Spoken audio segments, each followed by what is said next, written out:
Cuenca es expresidente del Foro Educativo y actual director del IEP, y María Teresa Tovar es presidenta del Foro Educativo, y ellos tienen, ¿sí? Sí, también los cargos, es que siempre me corrigen los cargos mis invitados y me traumo. Y bueno, ellos tienen una visión bastante amplia de la educación en nuestro país, que por supuesto no abarca este gobierno, sino que viene desde siempre, creo, y nos pueden ayudar a entender en qué momento estamos, cuánto de lo que está ocurriendo en este momento se ha arrastrado desde gobiernos anteriores, si son temas irresueltos, cuánto ha brotado con la presidencia de Ollanta Humala. Muy bien, señores, ¿cómo están? Gracias por acompañarme. No, gracias a ti. Bueno, empezamos contigo, María Teresa. Cuéntanos un poquito cuál es tu visión, porque te cuento un poco mi impresión y a ver, ayúdame a redondearla. Me da la impresión que con Alan hubo un SUTEP demasiado como aguantado, es decir, como replegado, debido a una serie de actitudes poco amables que se tomaron con el magisterio en nuestro país. Pero lo que ha salido no es un SUTEP fuerte, ha salido un SUTEP con ciertos movimientos aparentemente extremistas o con gente afiliada a movimientos muy extremistas que curiosamente no solo han aparecido en el SUTEP. A Crespo no lo habíamos visto en el gobierno de Alan, lo hemos visto ahora, y ahora con una suerte como de achoramiento, y no se acaban pues de formar. Hay un acumulado histórico. Eso primero hay que tomar en cuenta que hay un acumulado histórico de una deuda histórica con el magisterio. Entonces, al margen de las dirigencias que digamos ahora están atroces, digamos en el caso del movimiento que es liderado por gente del Movadef, ¿no? Y que en la base magisterial hay un descontento y eso no lo puedes ignorar. Es sobre esa base que se monta una dirección inadecuada, ¿no? Entonces lo que ha ocurrido, que arrastra muchas insatisfacciones, ¿no? De gente que puede no pensar así. Claro, que están insatisfechos porque el promedio de sueldo del profesor es 1.000 soles. Entonces tenemos que considerar eso, ¿no? Si el sueldo mínimo ahorita está en 750 y el promedio de sueldo del profesor es 1.000 soles, el tema es que hay que nivelarlo. El intento de hacerlo vía la carrera no resultó porque ha atraído solo a un porcentaje mínimo de docentes. No ha logrado atraer la carrera tal cual está a un porcentaje mayor de docentes para que puedan mejorar su nivel salarial y al mismo tiempo elevar su nivel profesional. Entonces, si eso no está resultando, hay que necesariamente empezar ya con una fórmula nueva, ¿no? O corregir la carrera magisterial como se nos ha anunciado oficialmente, de que se está preparando una propuesta en el Ministerio de Educación. Pero ya es urgente, pues. O sea, tenemos ya el movimiento rebalsado y digamos con una conducción que puede llevar a un atolladero a la propia gestión ministerial y al país, porque esto creo que ya rebasa el sector de educación y la ausencia de esta propuesta, ¿no? Yo estoy recordando que en el gobierno de Toledo y en otros gobiernos lo primero que se hizo fue nivelar el sueldo magisterial, aunque sea con 50 soles, ¿no? Ahora que estamos en crecimiento, creo que urge esa nivelación. Eso calmaría un poco los ánimos, como pondría paños fríos, y luego plantear o simultáneamente una negociación en torno a cómo puede ser la carrera y la mejora, ¿no? Y para incorporar masivamente a la mayor parte del magisterio nacional a la carrera. A la nueva carrera. Ricardo, se ha criticado, una de las cosas que se ha criticado es justamente no seguir con la reforma iniciada en el gobierno aprista, en la medida en que esta nueva carrera magisterial, dados los resultados, se ha puesto un poco en stand-by hasta mejorarla, ofrecer algo mejor. ¿Cuánto había de que la oferta no convencía o que el que hubiera sido llevado adelante por un gobierno tan confrontacional, en realidad, claro, los maestros tienen su manera de vengarse, pues, ¿no? Ya saca tu carrera a ver quién se pasa, ¿no? De hecho, yo entrevisté a un maestro acá, un profesor magnífico, que se había pasado a la nueva carrera, y me dijo, pero no lo hice al comienzo, me dijo, porque Alan no nos podía tratar así, ¿no? Claro. Y tiene que ver con un poco con lo que Teresa ha mencionado, es decir, han habido momentos, creo, muy claros en el que el Estado ha confrontado directamente con el magisterio, culpándolo de la mayoría de los problemas educativos, pero además del país, inclusive en algunas cosas. Y si bien es cierto, son responsables fundamentales, también hay que tener claro que esa responsabilidad es compartida.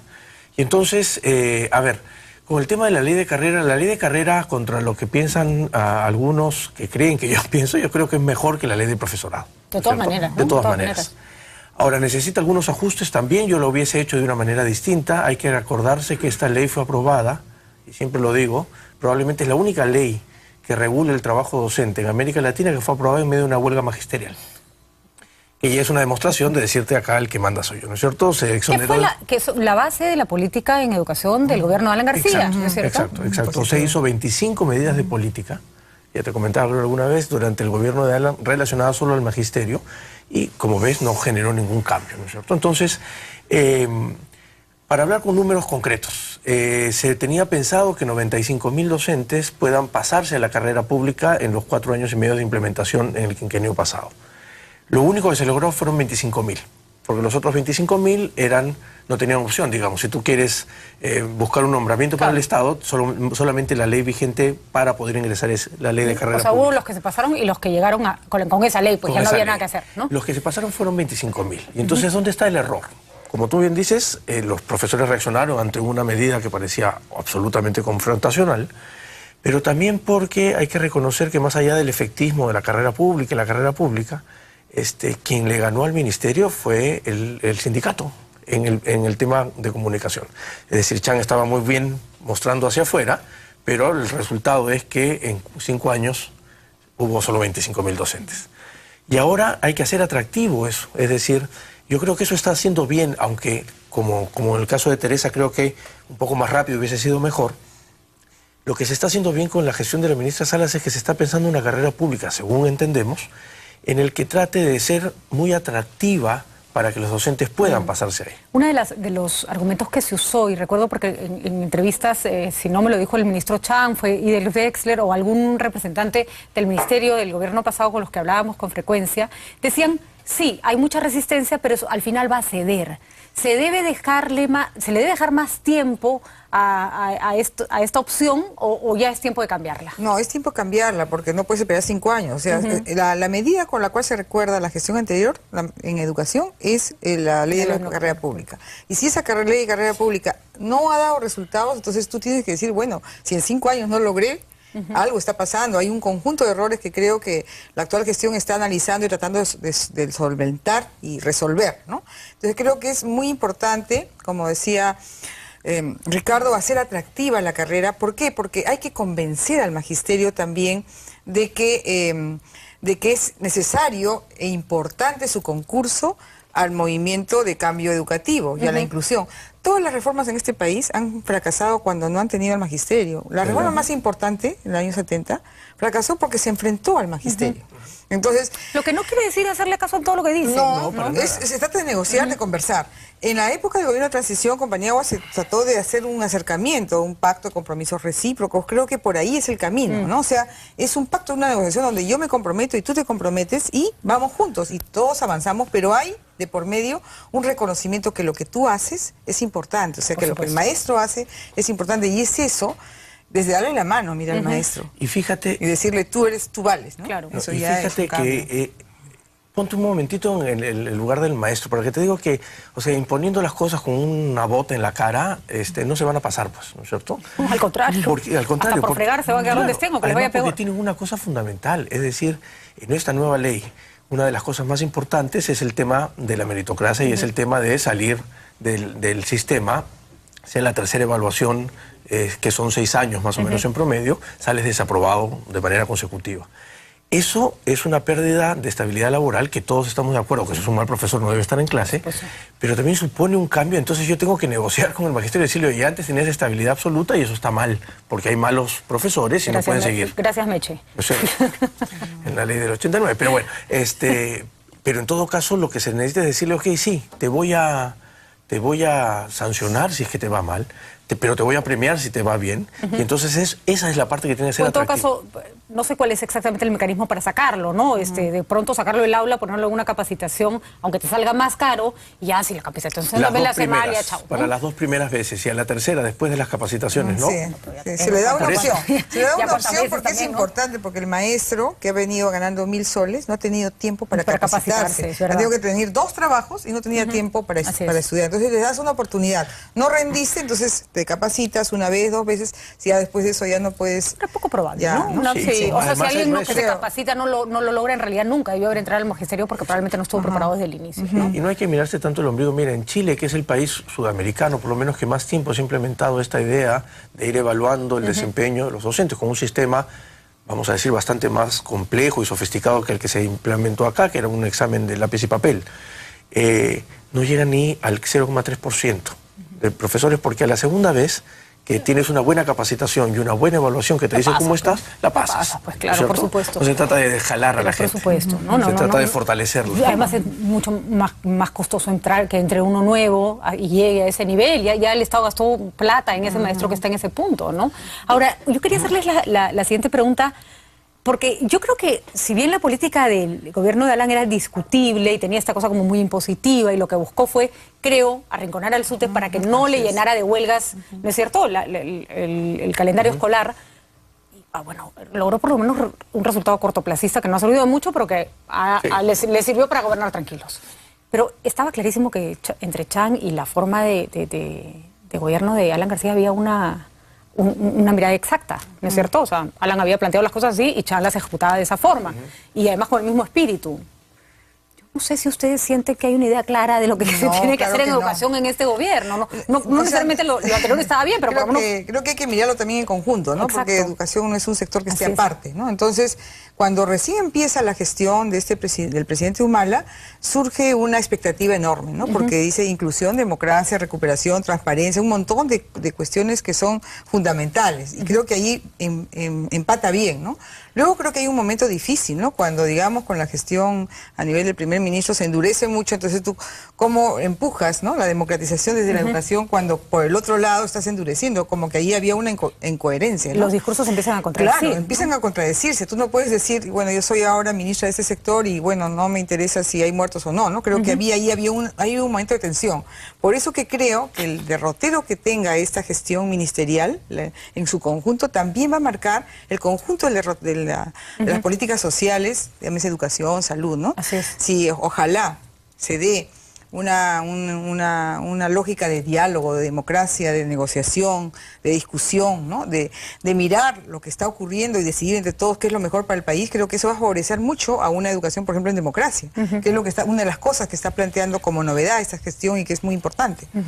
Además porque, fíjate, y tú lo decías en un artículo tuyo, Patricia, así como los politólogos han estado permanentemente preguntándose cómo es posible que haya democracia sin partidos políticos y política sin partidos políticos, yo empiezo a preguntarme cómo es posible que hayan políticas públicas en general, no solo de educación, sin un claro horizonte político, una línea política, una idea política, ¿no? Porque yo creo que la capacidad técnica de la ministra Salas y su equipo en general no está en duda, ¿no es cierto? Más allá de que ahora sale, no sé, el congresista Velázquez Esquén, no sé con qué cara, perdóname, después de los colegios emblemáticos diciendo que acá hay un problema de desgobierno, o sale la congresista Perestello pidiendo que por favor hablen con CONARE, hasta que se le explica que con Sendero, desde mi punto de vista, no se habla, ¿no es cierto? Se le combate políticamente, pero no se habla. Es decir, ha tenido, o sea, la capacidad técnica no tiene creo yo, ninguna duda. Además, gente que viene hace mucho tiempo reflexionando sobre el asunto y que está haciendo cosas que no se ven mucho y que son importantes. Pero eso no significa que no necesites tener un capital político y una muy buena comunicación. Me parece muy claro, ¿no? Si tienes un premier que sale a no dialogar y sale a enfrentarse a la población, pretenden que todas las carteras funcionen de la misma manera, ¿no? Y entonces tiene que haber cierta coherencia. Uno puede estar en desacuerdo con el estilo de Susana Villarán, pero no te lo imaginas no dialogando, por ejemplo, ¿no? Todas las áreas de la municipalidad van a establecerse por diálogo. Ahora, ahí sí yo tengo una duda de qué va a pasar de ahora en adelante. Yo creo que en la campaña Ollanta Humala abrió una suerte de expectativas enormes y además le abrió la puerta a mucha gente que estaba como un poco asustada de qué va a pasar si yo salgo a la luz pública, ¿no? Los movimientos extremistas, Movadez me parece clarísimo, o sea, se envalentonó, pues, ¿no? Dijo, ya, estaba como más o menos en mi línea, ¿no? Con me lanzo. Pero... Yo también me incluyo, digo. Exacto. La inclusión. Pero hay un problema serio. Yo estoy totalmente de acuerdo que con Sendero no se dialoga. Y yo he tratado de discutir mínimamente con los dirigentes de CONARE SUTEP y no, ahí no hay nada que hacer. Pero son maestros peruanos que reciben un sueldo y que están parados frente a nuestros niños. Entonces, ¿con qué cara? Yo no entiendo, como ministra, no me siento frente a alguien, pero sí lo mando, y entiendo que la posición de Patricia Salas es dificilísima, y sí lo mando a que regrese a su clase en Puno, en Ayacucho, en Cusco, en donde sea que enseña. O sea, ¿cuál es el límite entre no diálogo, pero te saco, ¿no? Porque si no lo dialogas, no lo consideras sujeto de diálogo, no lo consideras sujeto de interacción, tampoco lo deberías poder considerar profesor, claro, ¿no? hay un plano más ético, digamos, y un plano más legal. Nosotros, el plano legal es que hay solo un sindicato registrado en el Ministerio de Trabajo y ese es el interlocutor para el Estado. Cosa que le va a traer problemas a Patria, creo yo, si es que CONARE se da cuenta que es verdad que no puede negociar y pone su inscripción, quiebra el sindicato y pone su inscripción en el Ministerio de Trabajo. Y nos fregamos todos. Y claro, ¿no es cierto? Con lo cual Patria Roja creo que debería, que está atrás del CEN del SUTE, debería también darse cuenta que hay que empezar a formar algún tipo de alianza más importante, porque acá, digamos, tenemos enfrente al enemigo común. Pero ¿qué nos ha pasado, Ricardo, para que ahora Patria Roja sea lo que nosotros queremos, ¿no? Todos añoramos que ahora Patria Roja sea el que dirija SUTE. Imagínate eso, a dónde hemos llegado, cuando Patria Roja hace unos años era peor que el Cuco. Bueno, pero es que en general, o sea, Patria Roja hace tiempo, ya desde la época de Paniagua, es parte de la izquierda democrática, si se quiere, ¿no? Yo sé, o sea, pero creo que pero igual podemos discrepar, yo, digamos, tengo algunos matices, pero de todas maneras, en términos de lo fundamental, de lo que es la apuesta por el país y cuál es el camino que debemos tener, creo que podemos entendernos de que somos parte de un Por supuesto, y con Patria Roja sí se dialoga, ¿no? Claro, pero tu tema es importante porque es un punto en el que hay que revisar qué herramientas te da la democracia y el Estado de Derecho para no permitir, o sea, para poner un límite entre esta situación en la que sí, no dialogo contigo, más allá del plano legal, porque finalmente dialogar con Sendero es colocarte en una situación en la que sin duda el país no quiere estar. No debemos estar. No debemos estar. Y felizmente no queremos también, ¿no? Porque hay gente que está muy clara en esto de que... Pero también para no ser tan prepotente, o más prepotente, o tan violento, o más violento, ¿qué herramientas me da la democracia y el marco normativo para poder hacerlo? Entonces yo creo que eso es una discusión de fondo, no solo para la ley de carrera pública, sino en general para la ley del Poder Ejecutivo, para las demás leyes orgánicas de los funcionarios, porque, claro, los maestros son los más visibles porque es el sindicato más grande, se moviliza más, hace más bulla, pero hay muchos funcionarios que podrían estar movadefianos de alguna u otra manera. De acuerdo, pero no hay niños de por medio, ¿no? Yo creo que el tema niño en clase es otro, o sea, ahí tienes derecho a proteger que un niño reciba una educación no solo de calidad, sino que no esté contaminada por ideologías equivocadas, ¿no? Que le van a dar una visión de su país que no es. Ya las escuelas de la época de Sendero fueron Pero esa es una batalla que tiene que darse en el plano de la legitimidad, yo creo, ¿no? Porque es difícil encontrar argumentos para decir, bueno, yo voy a sacar a este conjunto de profesores porque es del Movadef, digamos. Oye, a mí se me ocurre 1 millón, mira, Teresa. ¿No? Pero, 1 millón se me ocurre. No, pero no, o sea, para pruebas legales que de acuerdo, pero entonces ahí sí te tienes que sentar a conversar. Entonces te tienes que sentar a conversar y decirle que te apaye yo alimentando mal la cabeza de los niños. Creo que hay que ganarse al conjunto del magisterio que está detrás del Movadef y que no son Movadef.